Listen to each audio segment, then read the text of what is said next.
prend la direction de Saint-Médard-sur-l'Île, près de Rennes. 2 personnes ont été tuées hier lors d'une collision entre un train et un poids lourd à un passage à niveau. Sur place, on retrouve l'envoyé spécial de BFM TV, Sandra Boulanger. Sandra, le chauffeur du camion a été placé en garde à vue.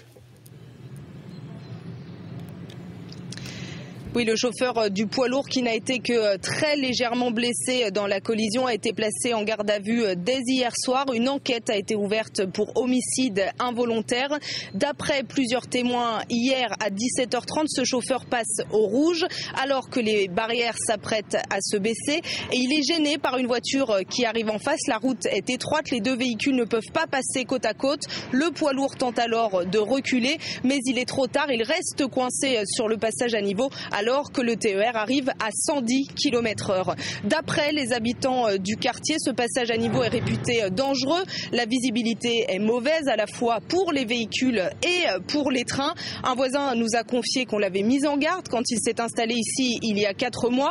Un autre voisin nous a raconté qu'il avait vécu quasiment le même scénario. Écoutez-le. Eh bien moi, une fois, je suis arrivé ici il y a 5 minutes d'ici à 8h20 là.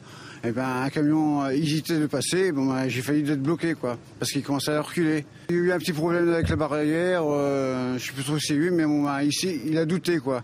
Donc il s'est mis à mettre une marche arrière, moi j'étais juste derrière moi, à 8h20 là, juste après la garderie, donc faut faire attention quoi.